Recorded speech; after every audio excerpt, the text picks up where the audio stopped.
बताने वाला हूं BPSC TRE 4.0 teacher recruitment 2026 OTR दर्शन के बारे में, जिसके लिए गाइज आपके ओटीआर दर्शन स्टार्ट हो चुके हैं। तो गाइज यहां पर प्रेस विज्ञप्ति के माध्यम से बीपीएससी ने आपको अवगत कराया है कि जल्द ही आपकी टीआरई 4.0 की वैकेंसी शुरू होने वाली है। तो ऐसे में यहां पर गाइज अगर अभी तक आप अपना ओटीआर दर्शन नहीं किए, जो कि आपको एक बार करना होता है, जिसका मतलब यही होता है कि वन टाइम दर्शन, जैसे ही आप एक बार ओटीआर कर लेते तो फिर आपको बार बार सेम इन्फॉर्मेशन भरने की आवश्यकता नहीं पड़ती।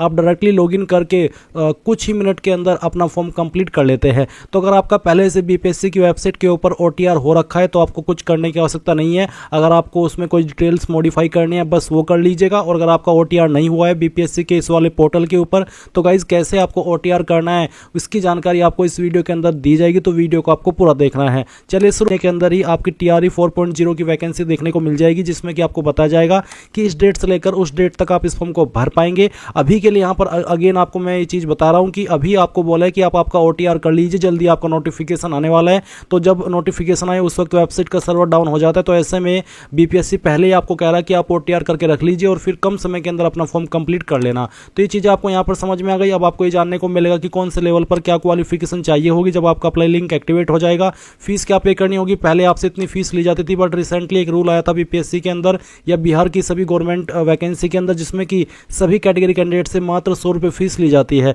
तो क्या वो रूल इस पर भी अप्लाई होगा? तो ये तो आपका डिटेल्ड नोटिफिकेशन आने पर ही पता चलेगा। पहले आपसे ये वाली फीस ली जाती थी जो यहाँ पर मेंशन की गई है। अब ये सभी इन्फॉर्मेशन चेक करने के बाद गाइज ओटीआर करने के लिए आप क्या करेंगे, आप इंपॉर्टेंट लिंक के सेक्शन से अप्लाई ऑनलाइन ओटीआर दर्शन लिंक ये ओपन करेंगे। देन आपके सामने यहाँ पर कुछ ऐसा इंटरफेस आ जाएगा। यहाँ पर आ जाने के बाद में मैं आपको बता दूंगा, अगर आपका पहले से ओटीआर हो रखा है तो आपको कुछ करने की आवश्यकता नहीं है।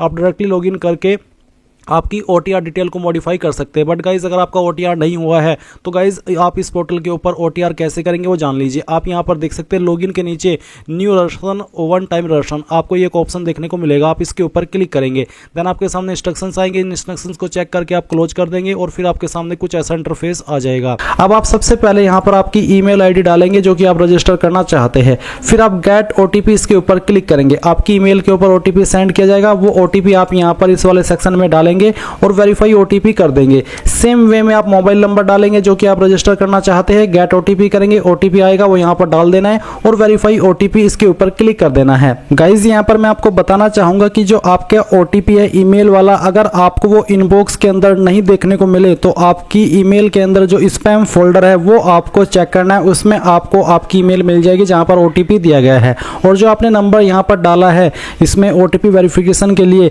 ये नंबर आपका आधार कार्ड के साथ में भी लिंक होना चाहिए, नहीं तो आपको आगे चल करके प्रॉब्लम फेस करनी पड़ेगी। इसके बाद गाइज आप यहाँ पर एक पासवर्ड बनाएंगे अपनी मर्जी से। तो जो भी पासवर्ड आप बनाना चाहते हो यहाँ पर डाल दीजिए और उसको दोबारा डाल करके आप यहाँ पर वेरीफाई कर लीजिए। ये करने के बाद आप यहाँ पर नीचे की तरफ अपनी अन्य इन्फॉर्मेशन भरेंगे, जैसे कि कैंडिडेट नेम। तो जो भी आपका नाम है 10th के सर्टिफिकेट के अकॉर्डिंग वो आप यहाँ पर भर दीजिए। इस नाम को दोबारा डाल करके आपको यहाँ पर वेरीफाई कर देना है। फिर आप यहाँ पर फादर नेम एंटर करेंगे। फादर नेम भी आपको 10th के सर्टिफिकेट के अकॉर्डिंग ही भरना होगा।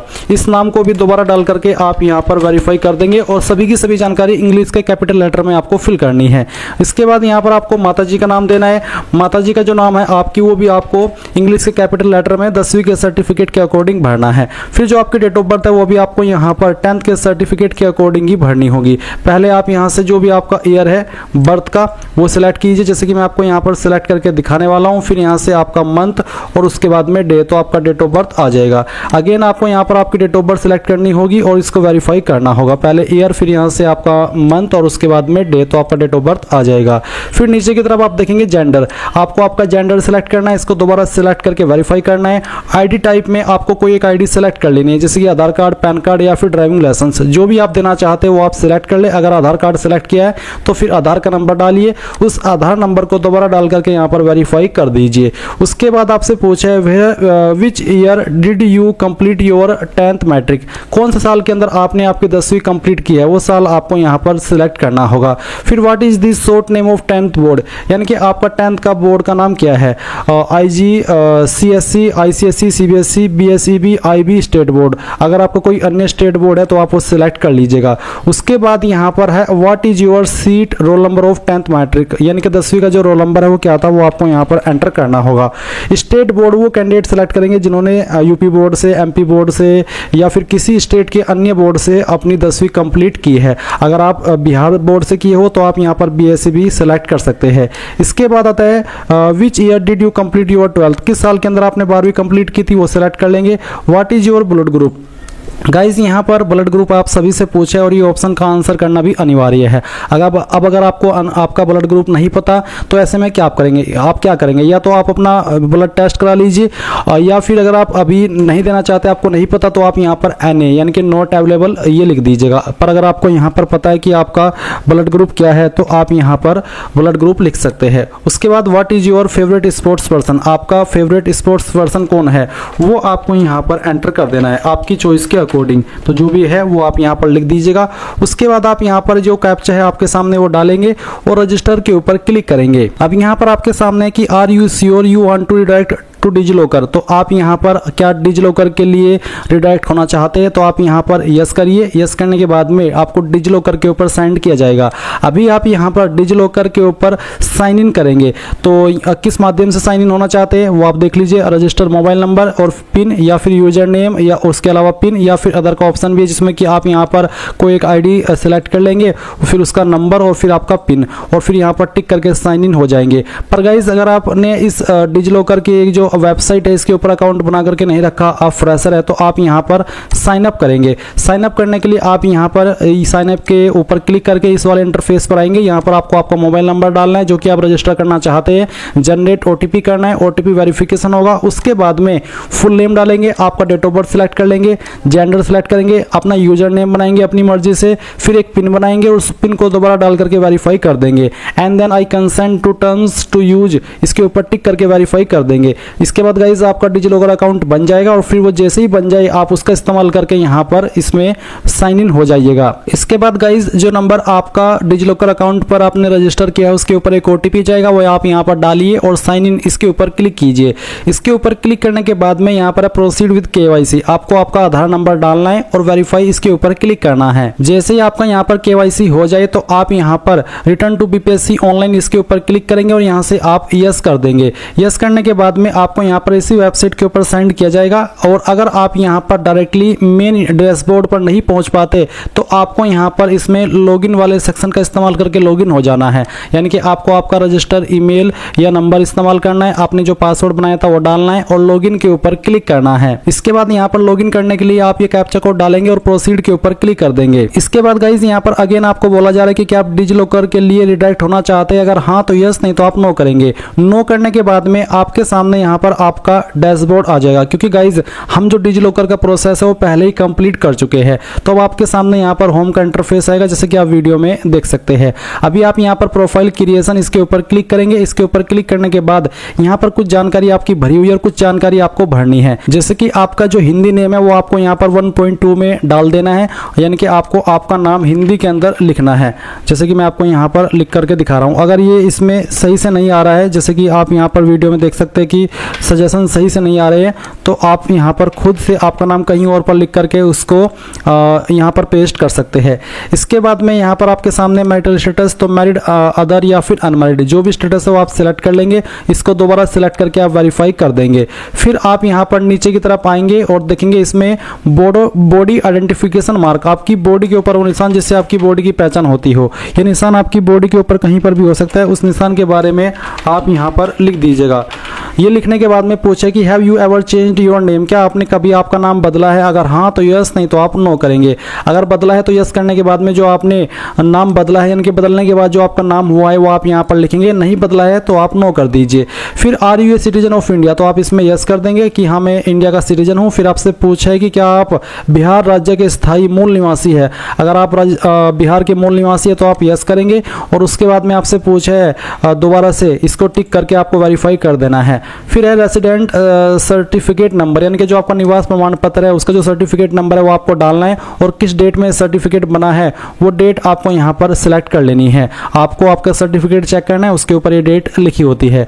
उसके बाद कास्ट कैटेगरी डिटेल, क्या आप किसी आरक्षित कोटि से है, अगर हाँ तो यस, और यस करने के बाद में फिर बताएंगे कि आपकी इनमें से कौन सी आरक्षित कैटेगरी है, SC ST EBC BC जो भी है वो ये आपको सिलेक्ट करनी है। मैं डेमो के लिए जानकारी आपको भर करके दिखा रहा हूँ, उसको दोबारा सिलेक्ट सिलेक्ट करके वेरीफाई करना होगा। फिर आपकी जो कास्ट नेम है वो आपको यहाँ पर सिलेक्ट करनी होगी। उसके बाद में कास्ट सर्टिफिकेट नंबर देना होगा, कब आपका कास्ट सर्टिफिकेट जारी हुआ है वो डेट आपको यहाँ पर सिलेक्ट कर लेनी है। ये सब इन्फॉर्मेशन आपकी कास्ट सर्टिफिकेट की और किस डेट में जारी हुआ है उसकी सर्टिफिकेट के ऊपर आपको देखने को मिल जाएगी। कोई इशू आए उसमें तो आप कमेंट के माध्यम से पूछ लेना। फिर है सर्टिफिकेट इशूड बाय, किसके द्वारा इशू हुआ है, बिहार या अदर, तो यहाँ पर मैं बिहार सेलेक्ट कर लेता हूँ। फिर आता है कि विज्ञापन के अनुसार क्या आप स्वतंत्रता के सेनानी नाती नातिन पोता पोती है, अगर हाँ तो यस, नहीं तो आप नो करेंगे। फिर है क्या आपको दिव्यांगता के कारण लेखक स्क्राइब की आवश्यकता है, क्या आप दिव्यांग है, पहले तो दिव्यांग वाला आंसर करिए कि हाँ मैं दिव्यांग हूँ या फिर नहीं, और उसके बाद में आप यहाँ पर अगले वाला जो सवाल है इसका भी आंसर कर देंगे। फिर क्या आप एक मेधावी खिलाड़ी है, अगर है तो यस, नहीं तो आपको नो करना है। क्या आप एक भूतपूर्व सैनिक है नौसेना वायुसेना या फिर सेनावृत्ति से, अगर हाँ तो यस, नहीं तो आप नो करेंगे। क्या आप एक एनसीसी कैडेट है, अगर हाँ तो यस, नहीं तो आपको नो करना है। क्या आप बिहार सरकार के कर्मचारी है, अगर हाँ तो यस, नहीं तो आपको नो करना है। फिर आप यहाँ पर इस जानकारी को सेव कर देंगे। ये जानकारी सेव करने के बाद में आप यहाँ पर स्टेप 2 एड्रेस इन्फॉर्मेशन पर आ जाएंगे, जहाँ पर आपको आपका परमानेंट एड्रेस पहले भरना है। तो आपका जो भी परमानेंट एड्रेस है उसका पार्ट आप यहाँ पर एड्रेस लाइन 1, 2 और 3 यानी कि थोड़ा थोड़ा पार्ट तीनों लाइन के अंदर लिख देंगे। अपनी स्टेट आपको यहाँ पर सिलेक्ट कर लेनी है, जो भी बेसिकली आपकी स्टेट है, और उसके बाद में यहाँ पर जो आपकी डिस्ट्रिक्ट है वो आपको सिलेक्ट करनी होगी और आपका पिन कोड भी आपको डाल देना है। फिर क्या आपका कोरस्पोंडेंस एड्रेस और परमानेंट एड्रेस एक है, कोरस्पोंडेंस एड्रेस होता है प्रेजेंट एड्रेस, तो अगर एक है दोनों तो आप सेम एज अब इसको टिक कर दे, और अगर अलग है तो इसको अनटिक करके अलग से अपना प्रेजेंट एड्रेस भर दे और फिर सेव कर दे। अब यहाँ पर अदर इन्फॉर्मेशन में आपके सामने कुछ और सवाल आएंगे, इनका आंसर आपको करना है। तो जैसे कि पहला सवाल है कि क्या आपके विरुद्ध किसी न्यायालय में कोई अभियोजन लंबित है, अगर कोई केस पेंडिंग है तो यस करेंगे, नहीं तो आपको नो करना है। फिर क्या बार काउंसलिंग या मेडिकल काउंसिल या एसोसिएशन या किसी अन्य व्यावसायिक संस्थान द्वारा अनुशासनात्मक या इसी तरह की कोई अन्य कार्यवाही शुरू की गई है आपके विरुद्ध, अगर हाँ तो यस, नहीं तो आप नो करेंगे। फिर क्या आपके विरुद्ध सरकारी अर्ध सरकारी संगठनों द्वारा कोई अनुशासनात्मक कार्यवाही शुरू की गई है, अगर हाँ तो यस, नहीं तो आपको नो करना है। फिर क्या आपके खिलाफ कोर्ट केस दायर किया गया था, अगर हाँ तो यस, नहीं तो आपको नो करना है। फिर यहाँ पर क्या आपको बीपीएससी यूपीएससी या फिर अन्य पीसीएस किसी अन्य संगठन द्वारा आयोजित परीक्षा चयन के लिए वर्जित या काली सूची में डाला गया, यानी कि क्या आपको ब्लैक लिस्ट किया गया, अगर हाँ तो यस, नहीं तो आपको नो करना है। फिर यहाँ पर आपको पुरस्कार पदक छात्रवृत्ति आदि का विवरण देना है। टीम खेल स्पोर्ट्स एनसीसी हिच हाइकिंग पर्वतारोहण आदि अगर आपने किया है कुछ इसमें से, तो आप यहाँ पर उसके बारे में 100 कैरेक्टर की लिमिट रखते हुए उसके बारे में डिटेल्स दे सकते हैं। कोई स्कूल कॉलेज में आपकी जो पोजीशन आई थी वो आप बता सकते हैं।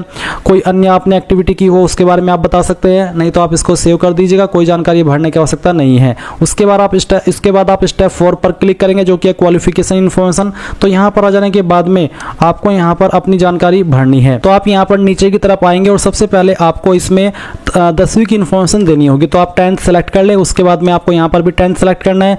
इसके बाद यहाँ पर जो सब्जेक्ट ब्रांच है इसके ऊपर एप्लीकेबल नहीं होता तो आप इसको रहने दीजिए। उसके बाद आप यहाँ पर बताइए कि आपने कौन सी स्टेट से आपकी जो 10वीं है वो की है, उस स्टेट को आपको यहाँ पर सिलेक्ट करना होगा। उसके बाद में आपको यहाँ पर आपका बोर्ड सेलेक्ट कर लेना है, तो जो भी आपका बोर्ड है वही आप सिलेक्ट कर लीजिएगा। उसके बाद में आपने जो क्वालिफिकेशन है वो आपने पास कर लिया है या अभी आप कर रहे हैं, तो मैं यहाँ पर इसको पास सेलेक्ट कर लेता हूँ। फिर डेट ऑफ क्वालिफिकेशन कंप्लीशन, यानी कि कब आपने आपकी 10वीं कंप्लीट कर ली थी वो आपको यहाँ पर बताना है। तो आप इस तरह से आपका जो डिटेल है वो सिलेक्ट कर लेंगे, यानी कि पासिंग डेट आपको बतानी होगी। तो जिस डेट में की है वो आप सिलेक्ट कर लेंगे। अगर कोई एक्स्ट्रा अटेम्प्ट आपने किया है तो आप यहाँ पर उसके बारे में इंफॉर्मेशन देंगे। अगर आपने नहीं किया है अतिरिक्त प्रयास तो आप यहाँ पर आपको बोले प्लीज एंटर ओनली नंबर, तो बेसिकली यहाँ पर आपको 0 लिख देना है कि मैंने कोई अतिरिक्त प्रयास नहीं किया है। ऑब्टेन्ड मार्क्स, कितने नंबर आपको आए थे वो आप यहाँ पर डालेंगे और कितने में से आए थे वो आप यहाँ पर टोटल मार्क्स में भर देंगे। अगर आपके नंबर CGPA के अंदर है, ग्रेड के अंदर है, तो आप यहाँ पर इसमें बोला है for CGPA grade and respective percentage value, तो उनको बेसिकली उनको नंबर के अंदर कन्वर्ट करके यहाँ पर वो भरना होगा। तो जो भी आपकी परसेंटेज है वो आप यहाँ पर डाल दीजिएगा। फिर नंबर ऑफ एकेडमिक मंथ, तो कितने एकेडमिक मंथ है, बेसिकली 10वीं को 12 मंथ में काउंट किया जाता है, तो आप इसको 12 सिलेक्ट कर लीजिएगा। इसके बाद में क्लास ग्रेड, किसके क्या आपकी क्लास थी, first division pass, second division या फिर थर्ड, तो मैं यहाँ से फर्स्ट डिवीजन सेलेक्ट कर लेता हूँ। जो भी आपकी डिवीजन है वही आपको सिलेक्ट करनी होगी। मोड क्या था, डिस्टेंस, कोरस्पोंडेंस, ट्रेडिशनल या रेगुलर, तो यहाँ पर मेरी रेगुलर थी, मैंने इसको सिलेक्ट किया। अब यहाँ पर आपको सीट रोल नंबर, 10वीं का जो रोल नंबर है वो आपको एंटर कर देना है। ये एंटर करने के बाद में किस साल के अंदर आपने पास कर ली थी, आपको बोला ईयर ऑफ पासिंग, किस साल के अंदर आपने पास की थी वो साल सेलेक्ट कर लीजिए। अब आप ऐड के ऊपर क्लिक कीजिए। इसके बाद गाइज आप यहाँ पर देखेंगे कि आपकी क्वालिफिकेशन यहाँ पर ऐड होकर के इस तरह से आ चुकी है जैसे कि आपके सामने है। अब आप अगेन आएंगे और 12वीं इसमें सेलेक्ट कर लेंगे अगर आपने 12वीं की है। फिर आपको यहाँ पर इसमें इंटरमीडिएट सेलेक्ट कर लेना है। आपका सब्जेक्ट ब्रांच क्या था, कॉमर्स, MCVC, साइंस या आर्ट्स, जो भी है वो आप सिलेक्ट कर लेंगे। कौन सी स्टेट से आपने आपकी 12वीं की है वो बताएंगे, किस बोर्ड के द्वारा की है वो बोर्ड सेलेक्ट कर लेंगे। क्वालिफिकेशन स्टेटस आपको यहाँ पर बताना है, अगर पास है तो पास, एपीएड है तो एपीएड। डेट ऑफ क्वालिफिकेशन कंप्लीशन, कब आपने क्वालिफिकेशन कंप्लीट कर ली थी वो आपको यहाँ पर बताना है। तो इस तरह से आप इसको सिलेक्ट कर लीजिए जैसे कि मैं आपको बता रहा हूँ। फिर आपको अगर आपने कोई एक्स्ट्रा अटेम्प्ट किया तो आप उसके बारे में लिखिए, नहीं तो आप यहाँ पर 0 लिख दीजिए। ऑब्टेन्ड मार्क्स, कितने नंबर आपको आए थे वो आप यहाँ पर भरेंगे और कितने में से आए थे वो आप यहाँ पर टोटल मार्क्स के अंदर डाल देंगे। परसेंटेज आपकी कितनी थी वो आपको यहाँ पर एंटर करनी होगी। इसके बाद में आप यहाँ पर देखेंगे कितने मंथ का ये था, तो इसमें इसको 24 मंथ में काउंट किया जाता है, तो आप यहाँ पर 24 मंथ सिलेक्ट कर लीजिएगा। उसके बाद में आपकी डिवीज़न क्या थी वो बताइए। मोड आपको सेलेक्ट कर लेना है रेगुलर, अगर आपने रेगुलर की है। कंपलसरी सब्जेक्ट्स यहाँ पर आपको बताने, बेसिकली इसमें यही ऑप्शन है। तो अगेन जिस भी स्ट्रीम में आपने आपकी 12वीं की है वो आप सिलेक्ट कर लेंगे। और उसके बाद में यहाँ पर ऑप्शनल सब्जेक्ट है, तो अगर ऑप्शनल है कुछ तो आप सिलेक्ट कर ले, नहीं तो आप इसको ऐसे ही छोड़ दे। उसके बाद यहाँ पर आपको आपकी जो 12वीं है उसका रोल नंबर एंटर करना है, किस साल के अंदर पास कर ली थी वो साल सेलेक्ट कर लेंगे और ऐड के ऊपर क्लिक करके इसको ऐड कर देंगे। ये जानकारी भी आपकी यहाँ पर ऐड हो जाएगी। अब आपको यहाँ पर अपनी अन्य क्वालिफिकेशन देनी है, तो कोई एसोसिएट है, एसोसिएट मेंबर, बिलो एसएससी है, सर्टिफिकेट है, कोई डिप्लोमा है, या फिर अगर आपने जो ग्रेजुएशन है वो की है, तो अगर आपने डायरेक्टली ग्रेजुएशन की है तो आप यहाँ पर ग्रेजुएशन सेलेक्ट करेंगे। और अगर आपने कोई डिप्लोमा किया है, पीजी डिप्लोमा, तो वो आप सिलेक्ट कर लेंगे। अभी मान लीजिए आपको ग्रेजुएशन की जानकारी देनी है तो आप यहाँ पर ग्रेजुएट सेलेक्ट कर लीजिएगा। फिर आपको नेम ऑफ क्वालिफिकेशन के अंदर बताना है कि आपने इनमें से कौन सी क्वालिफिकेशन की है। काफ़ी सारे विकल्प आपको यहाँ पर क्वालिफिकेशन के देखने को मिल जाएंगे जैसे कि आप यहाँ पर वीडियो में देख सकते हैं। क्वालिफिकेशन सेलेक्ट करने के बाद में यहाँ पर आपको सब्जेक्ट ब्रांच के ऊपर आना है और आपको बताना है कि आपकी सब्जेक्ट, आपकी ब्रांच या फिर आपका डिसिप्लिन कौन सा है जिसमें आपने ये जो क्वालिफिकेशन अपनी ग्रेजुएशन की सिलेक्ट की है वो पास की है, वो आपको यहाँ पर सिलेक्ट कर लेनी है। इसके बाद में गाइज आप यहाँ पर देखेंगे स्टेट, तो जो भी स्टेट से पास किया वो स्टेट आपको बतानी होगी। बोर्ड, यूनिवर्सिटी आपको बताना होगा, इनमें से जो भी आपका बोर्ड या फिर यूनिवर्सिटी है। अगर इसमें आपका नहीं है तो आप यहाँ पर देखेंगे इसमें कहीं ना कहीं आपको अदर का ऑप्शन देखने को मिलेगा। इसमें गाइज अदर का ऑप्शन नहीं है और इन्होंने बहुत बड़ी गलती कर दी है कि इसमें इन्होंने अदर का ऑप्शन नहीं दिया, क्योंकि सभी यूनिवर्सिटी मुझे नहीं लगता कि यहाँ पर लिस्टेड है। तो इसमें आप जैसे कि अदर का ऑप्शन नहीं है, तो मैंने यहाँ पर स्टेट उत्तर प्रदेश सेलेक्ट किया, तो इसमें बोर्ड यूनिवर्सिटी में उत्तर प्रदेश आ रहा है। इसका मतलब है कि यहाँ पर जैसे कि आपने जिस भी स्टेट से आपकी जो क्वालिफिकेशन है वो कंप्लीट की है और उसका जो नाम है वो यहाँ पर नहीं आ रहा है, तो फिर आप यहाँ पर इस तरह से स्टेट सेलेक्ट कर ले जैसे कि मैंने आपको यहाँ पर सेलेक्ट करके दिखाई है। और अगर आपको आपके इंस्टीट्यूट का नाम देखने को मिल रहा है तो आप यहाँ पर वो सिलेक्ट कर लीजिएगा। क्वालिफिकेशन स्टेटस, पास कर चुके या फिर अभी कर रहे हैं, तो मैं यहाँ पर पास सेलेक्ट कर लेता हूँ। कब आपने क्वालिफिकेशन पास कर ली थी वो आपको यहाँ पर सिलेक्ट कर लेना है, इस जैसे कि मैं आपको यहाँ पर सिलेक्ट करके दिखाने वाला हूँ। ये करने के बाद में आप यहाँ से जो आपका मंथ है जिसमें आपने पास की थी वो करेंगे और फिर डेट। उसके बाद अगर कोई एक्स्ट्रा अटैम्प्ट है तो लिख दीजिए, नहीं तो आप यहाँ पर 0 लिख देंगे। कितने नंबर आपको आए थे ये मैं डेमो के लिए फिल करके दिखा रहा हूँ, आप आपके रियल सभी ईयर के नंबर यहाँ पर डाल दीजिएगा। अपनी परसेंटेज या फिर CGPA यहाँ पर भर देंगे। उसके बाद में ये आपकी कितने मंथ की थी, तो अगर 4 ईयर की थी तो 4 ईयर में कितने मंथ होते हैं वो आपको यहाँ पर सेलेक्ट कर लेना है।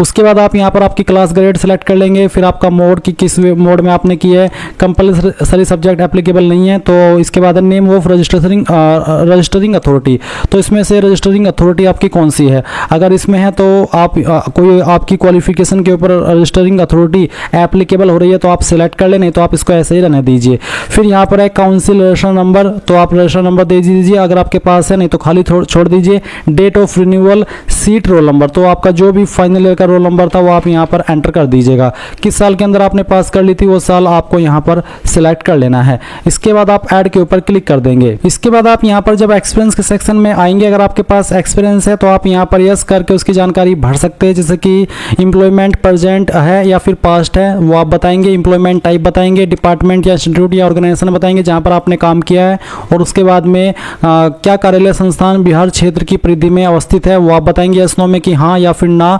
किस पोस्ट पर आपने काम किया वो इस पोस्ट सेलेक्ट करेंगे। नेचर ऑफ जॉब बता देंगे यहाँ पर सेलेक्ट करके कि किस तरह का आप काम करते थे। फिर weather the post is gazetted वो आपको बताना है यस नो में। नेचर ऑफ अपॉइंटमेंट बताना है, कितनी सैलरी मिलती थी वो बताना है। ग्रेड पे बताना होगा, बेसिक पे बताना होगा, monthly gross salary, medical college and institute ये बताना होगा कि कौन सा था। फ्रॉम डेट कब आपने जॉब ज्वाइन की थी वो आप सेलेक्ट करेंगे और फिर यहाँ पर इसमें ईयर मंथ और डे भर देंगे। सेव करके जानकारी सेव हो जाएगी। पर अगर आपके पास कोई एक्सपीरियंस नहीं है तो आप सिंपली इसमें नो कर दीजिए और यहाँ पर सेव कर दीजिए। इसके बाद आता है स्टेप 6 अब photo upload and signature and profile log. तो आप यहाँ पर आएंगे इसमें इस वाले स्टेप में और अपना जो फोटो है वो अपलोड करेंगे। तो आप यहाँ पर सबसे पहले आपका लाइव फोटो कैप्चर करेंगे। आपको इसमें फोटो अपलोड नहीं करना, बस आपका लाइव फोटो ही कैप्चर करना है। तो आप कैप्चर लाइव फोटो इसके ऊपर क्लिक कीजिए। तो यहाँ पर आपका जो कैमरा है वो ऑन हो जाएगा। आपको यहाँ पर आपका सही सा एक फोटो कैप्चर कर लेना है और सेट इमेज इसके ऊपर क्लिक करना है। अब आप यहाँ पर देखेंगे फोटो अपलोडेड सक्सेसफुली। अब आप इसको ओके कर दीजिए और ओके करने के बाद में यहाँ पर आप आपका सिग्नेचर अपलोड करेंगे। इंग्लिश वाला सिग्नेचर और हिंदी वाला सिग्नेचर। आपका जो एक सिग्नेचर का साइज है वो 20 KB से कम रहना चाहिए और उसकी जो वाइड है यानी कि जो उसकी चौड़ाई है वो 150 पिक्सल से लेकर के 220 पिक्सल के बीच में होनी चाहिए और जो उसकी लंबाई है वो 250 पिक्सल से लेकर के 320 पिक्सल के बीच में होनी चाहिए। सेम आपकी हिंदी वाले सिग्नेचर के लिए भी रखी है। इंग्लिश वाला सिग्नेचर आपका कुछ भी हो सकता है जो आप करते हैं और हिंदी वाला सिग्नेचर बेसिकली आपका नाम ही रहता है। तो आप यहाँ पर चूज फाइल के ऊपर क्लिक करेंगे और दिए गए इंस्ट्रक्शंस के अकॉर्डिंग अपनी फाइल यहाँ पर अपलोड करेंगे। अगर आपको बनाना नहीं आता कैसे बनाएंगे वो आप जान लीजिए। गूगल के अंदर आइए और आपको सर्च करना है इमेज रिसाइजर। तो आपको यहाँ पर इमेज रिसाइजर सर्च करने के बाद में काफ़ी वेबसाइट देखने को मिलेगी। आप पहले वाली वेबसाइट ओपन कर लीजिएगा। फिर आप सिलेक्ट इमेज इसके ऊपर क्लिक कीजिएगा और उसके बाद में जो भी आपका सिग्नेचर है वो आपको सिलेक्ट करना है। जैसे कि डेमो के लिए मैं यहाँ पर आपको एक सिग्नेचर सेलेक्ट करके उसी से आगे का जो प्रोसेस है बनाने का वो दिखाने वाला हूँ। तो मैंने इसको सेलेक्ट किया, ओपन किया, इस तरह से आपका सिग्नेचर भी आ जाएगा। फिर आप लोग एस्पेक्ट रेशियो इसको अनटिक करेंगे। इसमें जो वाइड है वो कितनी बोली गई है आपको, वो बोली है आपकी 150 से 220। तो चलिए मैं यहाँ पर इसमें इसको 220 कर लेता हूँ। और जो हाइट है, हाइट बोली गई है 250 से 320। तो चलिए मैं इसमें यहाँ पर इसको 320 कर लेता हूँ। ये 320 हमने कर ली। पी के कलर में आपको यहाँ पर वाइट कर देना है। इसके बाद में आप यहाँ पर टारगेट फाइल साइज 20 KB से कम रखना चाहते तो अब मैं यहाँ पर इसको 17 KB कर देता हूँ। इसके बाद मैं यहाँ पर इसमें सेव इमेज एज, तो चलिए मैं इसको JPG सेलेक्ट करता हूँ। फिर यहाँ पर मैं रिसाइज इमेज इसको कर देता हूँ। अब ये करने के बाद में यहाँ पर इस तरह से आपका इमेज बन करके तैयार होगा। आप डाउनलोड इमेज इसके ऊपर क्लिक कीजिए। ये फाइल आपकी डाउनलोड हो चुकी है। अभी आप यहाँ पर आएंगे, चूज फाइल के ऊपर क्लिक करेंगे। जहाँ पर अभी फाइल आपने डाउनलोड की है उसको सेलेक्ट करेंगे, ओपन करेंगे। आपकी फाइल यहाँ पर इस तरह से आ जाएगी जैसे कि आप वीडियो में देख सकते हैं। और उसके बाद आप सेम वे में आपका हिंदी का सिग्नेचर सेलेक्ट करेंगे और फिर आप यहाँ पर सेव के ऊपर क्लिक करेंगे। सेव के ऊपर क्लिक करने के बाद देखेंगे सिग्नेचर इमेज अपलोडेड सक्सेसफुली। अब आप यहाँ पर आई एग्री के ऊपर क्लिक करेंगे और उसके बाद में सबमिट एंड लॉक प्रोफाइल इसके ऊपर क्लिक करेंगे। गाइज यहाँ पर अगर आप सबमिट एंड लॉक प्रोफाइल का जो ऑप्शन है वो एक्टिव नहीं देख पा रहे हैं और आपके सामने यहाँ पर जो स्टेप 4 है क्वालिफिकेशन इन्फॉर्मेशन का वो रेड आ रहा है, तो आपको क्या करना है, यहाँ पर आना है और यहाँ पर आने के बाद में जो आपने आपकी क्वालिफिकेशन भरी है, क्वालिफिकेशन की जानकारी ऐड करने के बाद में आपको उसको सेव करना होगा। जैसे कि मैं आपको दिखाता हूँ कैसे। अगर आप उसको मिस कर गए थे तो मैं आपको अगेन दिखाता हूँ। मैंने यहाँ पर आप जो डिग्री की क्वालिफिकेशन है वो भर रखी है। मैं इसको ऐड के ऊपर आता हूँ यानी कि एडिट के ऊपर आता हूँ। तो इस तरह से आपके सामने ऑप्शन आएंगे। आपने सभी जानकारी भर ली। अब आप इसको पहले यहाँ पर सेव करिए। सेव करने के बाद में are you sure you want to save the qualification information, और इसको आप कंफर्म कर दीजिए। जब आप इसको कंफर्म कर देंगे तो ही ये क्वालिफिकेशन यहाँ पर ऐड हो पाएगी और फिर आपके सामने जो स्टेप 4 पर क्वालिफिकेशन के सेक्शन में रेड का ऑप्शन आ रहा है वो हट जाएगा और उसके बाद आप यहाँ पर आपके photo signature and profile lock वाले ऑप्शन पर आएंगे और यहाँ पर आने के बाद में आप इसको टिक करेंगे। मैं यहाँ पर प्लीज अपलोड एंड सेव, तो चलिए मैं इनको फोटो साइन को सेव कर देता हूँ। अब मैं यहाँ पर इसके ऊपर टिक करता हूँ। अब देख लीजिए सबमिट एंड लॉक प्रोफाइल का ऑप्शन एक्टिव हो चुका है। सबमिट एंड लॉक प्रोफाइल पर क्लिक करने से पहले आपने जो भी जानकारी भरी है उनको अच्छे से चेक कर ले, देख ले कि हाँ मैंने सभी जानकारी भर दी जो कि मुझे भरनी थी, तभी आप इसके ऊपर क्लिक कीजिए। तो गाइज इस प्रकार से आप लोग BPSC TRE 4.0 के लिए अपना OTR राशन कर लेंगे और आपको जैसे कि मैंने इस वीडियो के अंदर क्वालिफिकेशन की जानकारी अपने वाली भरी थी, आप टीचर के लिए भरे तो जो टीचर रिलेटेड क्वालिफिकेशन है वो आपको भरनी होगी, तभी जब आप इसमें अप्लाई करेंगे आपको अप्लाई का विकल्प एक्टिव दिखेगा। वैसे जब आपके फॉर्म स्टार्ट हो जाएंगे तो मेनली मैं एक और स्पेशल वीडियो बना करके आपको बताऊंगा कि कैसे आपको क्वालिफिकेशन की जानकारी भरनी है ताकि आपके सामने